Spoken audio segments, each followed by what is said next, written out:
On the north side of Ostro, you're met by a geometric masterpiece, a wood batten wall all set at an angle. This 3-bedroom passive house gem is the hard work of 2 self-builders who had the skills to complete most of the project themselves. We had done some construction before. At the very beginning, when I became a chartered architect, Martin and I set up a property development company. So we used to buy flats and renovate them, and we did all the construction work for that ourselves. So we kind of taught ourselves, how to do that as we went along. We had quite a lot of years of kind of mixing construction with design. So I think, we were familiar with joinery and plumbing, tiling, decorating, things like that. So we sort of felt fairly equipped, I think, to start the build. Gaining the skills is only part of this self-build journey. It is also driven by the reality of living in cold, old properties. We had trouble getting the property above, say, 16 degrees in the winter.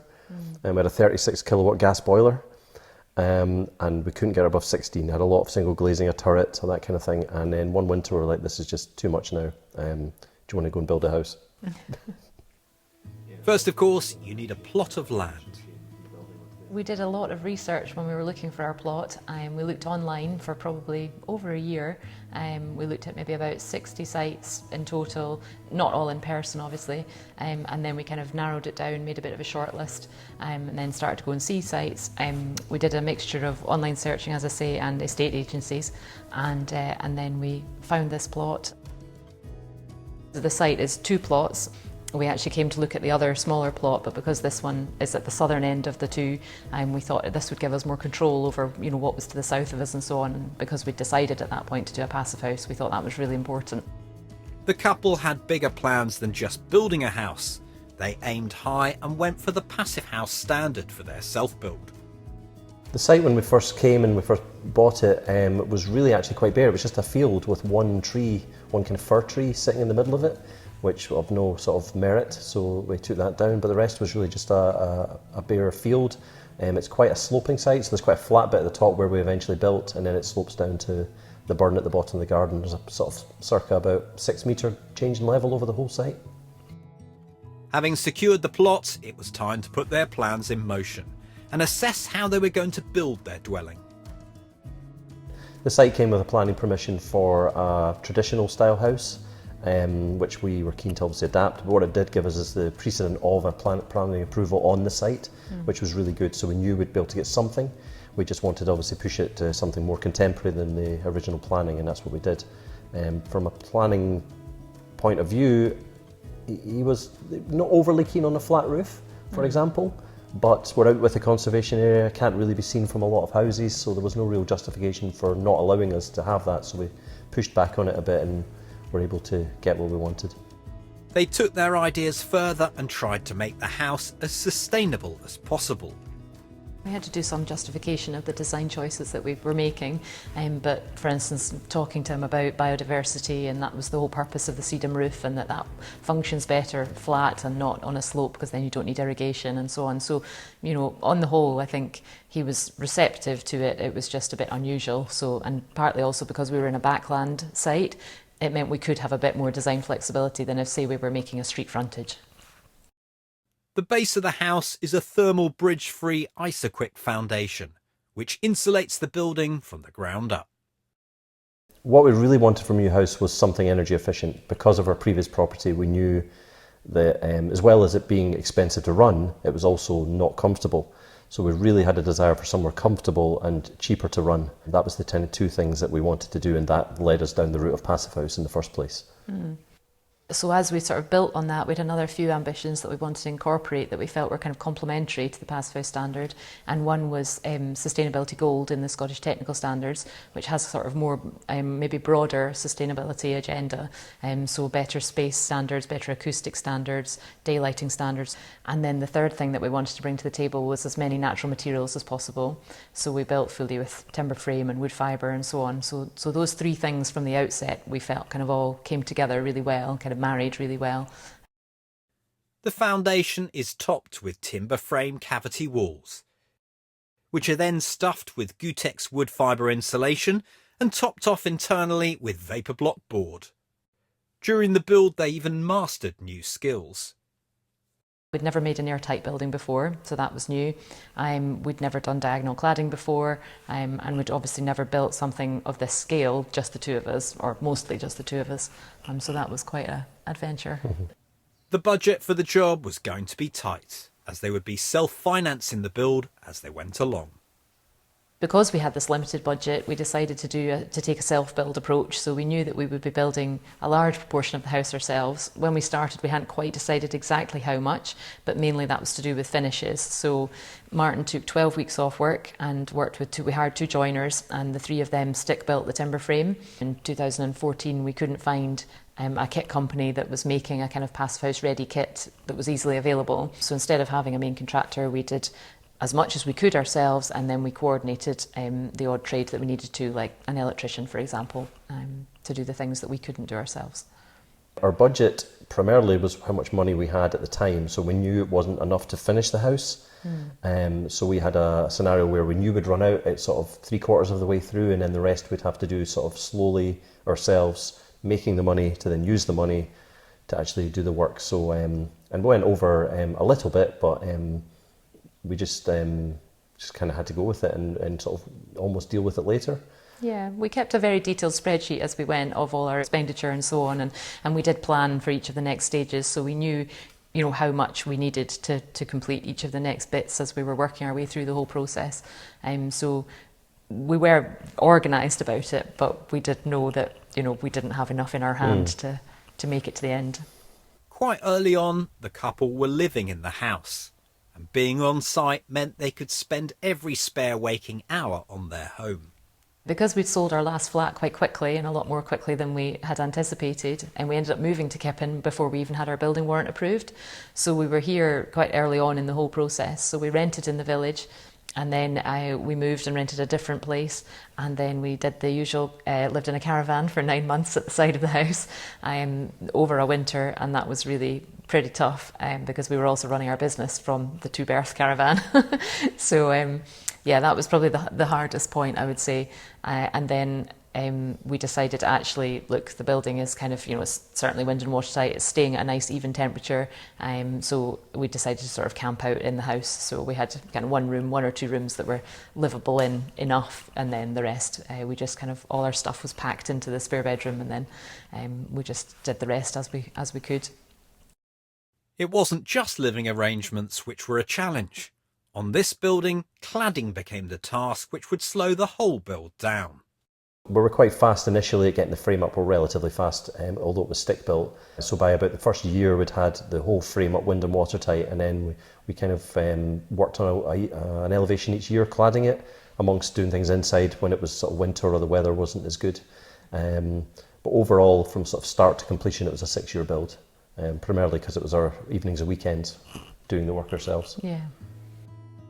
Eventually, the house was finished, with its sedum roof, solar panels and water heaters all up top.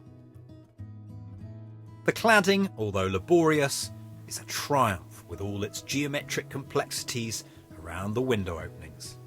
A difficult detail, but so effective. That's the rub. To achieve this look involves plenty of time, and it's tough when self-building to hold down a job. Build becomes all-consuming of any spare time. I think the biggest challenge on the build was actually managing our time, because we obviously were running a business at the same time and had to work to make a lot of the money to finish it. So it was kind of working out when we could do certain things, because if the weather was great, it was a lovely day, you wanted to be cladding, so you'd maybe have to balance taking a day off work but then working in the evening. So there was a lot of sort of logistical things to sort of run two things simultaneously, I suppose, and then we also had to do all this sort of ordering of materials and material quantity takeoffs and all that kind of thing simultaneously as well. So there's a lot of input needed paperwork wise for that kind of thing. They learnt lessons along the way, and there were a few costs that resulted from how long the build went on. If you're going to spend a long time doing a build yourself, you're probably going to have to pay for some materials that might end up being disposed of, membranes to shield the building from the weather during the build, because we took a long time to do it, particularly our cladding, so we wanted to make sure the sort of more important materials, the wood fibres and things, weren't going to get wet behind our cladding, so we temporarily covered the building with a membrane on top of the cladding battens and then removed and disposed of it each season. We were very careful in the amount of quantity of products we bought, because we knew we didn't want to pay for disposal, but also because we were buying it ourselves and money was tight. So we used a lot of offcuts to do bits and pieces of the build that maybe would be skipped normally. Managing trades means you're managing people, and as the end user, you have control over who you hire and for how long. If you ask somebody to do something on your build and they seem like they don't really want to do it, they're probably not the best person for you. There was a couple of trades, maybe their original ground worker who we had to part company with early on, a few other bits and people on different things that, you know, if you don't get on originally, it's probably best to just walk away there and then rather than persevering with it. If somebody's reluctant to take on the job, then we sort of find that means that their heart isn't in it, so they're not going to do a great job for you. So I think, that was quite an important one to take forward, was really to try and, when you are putting together a team, even if it's a small team, but to find people who are as enthused about your build as you are, and then you'll end up with a better result. There are also lessons to take on board about how you approach your build. The best piece of advice I could give someone who's looking to build a sustainable home would be to plan and prepare before you start on site. I think as much preparation as you can do as possible before you put a spade in the ground is just so valuable. So both financial planning and design planning, so that you don't change your design once you're on site. Try and stick to your original design as much as possible. And do your research, because there are lots of aspects to sustainability. So, you want to make sure that the choices you're making are all compatible, and that you feel like you've kind of really researched it, and you're confident that the decisions you've made are the ones you want to carry forward. The design uses the glazing on the sunny south side of the building to capture the sunlight through the winter months. To let that warmth flood in, they've created an inner double-height atrium. The result is a stunning contemporary interior. Light and fresh, with the advantages of comfortable Passivhaus living. With so much south-facing glass, overheating is always being mitigated against. So when we were working on the design with our Passivhaus certifier, we were not only focused on how to keep the building warm in winter and what that would be like, we were also concerned with mitigating any overheating risks. So one of the things that we discussed with them in detail was our master bedroom, because it faces west and we have a really large fixed window and a much smaller openable window. And we have no breezeway or shading devices. So whilst we have these thick walls that do help to give us some reveal shading, we did have a conversation about that room being the kind of highest risk room for overheating.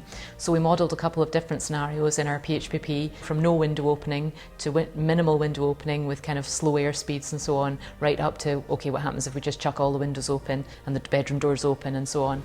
And what we came to was a kind of balance that we thought was workable, which was that we can open the roof light in our ensuite and leave the ensuite door open and open the window in our bedroom, and the room still should stay, within the PHPP parameters for overheating, even if our bedroom door's shut, because at night obviously you habitually close your bedroom doors even if you're the only people in the house.